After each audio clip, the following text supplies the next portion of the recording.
আসসালামু আলাইকুম ও রহমতুল্লাহ। আজকে আমরা জানব পারফোরেটেড পেপটিক আলসারের ক্লিনিক্যাল ফিচার।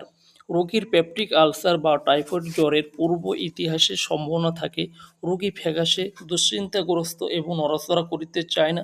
শরীরে তাপমাত্রা কমে যেতে পারে, কিন্তু নাড়ির গতি বেড়ে যায়। শ্বাস প্রশ্বাসের সাথে উদর সামান্য নড়াচড়া করে বা একেবারেই করে না। সমস্ত উদরে স্পর্শকাতরতা, মনে হয় যেন উদরটা একটা শক্ত কাগজ। পারকুশন করলে ট্যাপ ট্যাপ শব্দ হয়।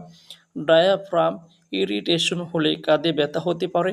3 থেকে 6 ঘন্টা পর উদরের ব্যথা, স্পর্শকাতরতা ও শক্তভাব কমে যেতে পারে। শরীরের তাপমাত্রা স্বাভাবিক বা বেড়ে যেতে পারে। নাড়ির স্পন্দন বেশি থাকে। ইহা অস্থায়ী উন্নতি, ইহাকে বলে পিরিয়ড অফ ইলিউশন। 6 ঘন্টা পর পেরিটোনাইটিসে ছড়ায় পড়ে। রোগী হাঁটু মুড়িয়ে চিত হয়ে পেট টান টান করে শুয়ে থাকে। এই অবস্থায় বিনা অপারেশন যত সময় পার হতে থাকে, রোগীর অবস্থা ক্রমান্বয়ে অবনতি হতে থাকে। নাড়ির গতিও ক্রমান্বয়ে বাড়তে থাকে। ব্লাড প্রেশার কমে যায়। শরীর ঠান্ডা ও ঘামে ভিজে যায়। শেষ অবস্থায় পেট বেদনা, স্পর্শকাতরতা ও উদরের শক্তভাব কমে গেলেও পেট ফুলতে থাকে।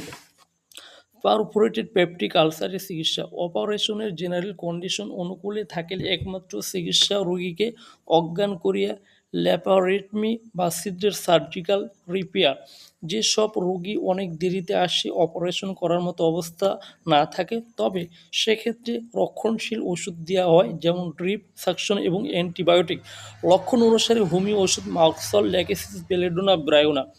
পারফোরেটেড পেপটিক আলসারের ব্যবস্থাপনা। মলদ্বার দিয়ে আহার প্রদান করিতে হয়। ফ্লুইড ডায়েট, ইলেকট্রোলাইটের ব্যালেন্স ঠিক করতে হয়। শিরাপথে রক্ত, স্যালাইন, গ্লুকোজ প্রভৃতি সরবরাহ করিতে হইবে। সর্বাঙ্গীন উন্নতির পর মুখে তরল খাদ্য যেমন দুধ, হরলিক্স, ফলের রস, ভেজিটেবল স্যুপ দিতে হবে। অবস্থার অধিকতর উন্নতি হলে নরম ভাত, সিদ্ধ আলু ইত্যাদি দিতে হবে। স্বাভাবিক প্রস্রাব হলে পানির অভাব পূরণ হয়েছে বুঝতে হবে। ধূমপান, মদ পান, উত্তেজক খাবার, গুরুপাক খাবার, মশলাযুক্ত খাবার, কঠিন খাবার, তৈলাক্ত খাবার ইত্যাদি বর্জন করিতে হবে।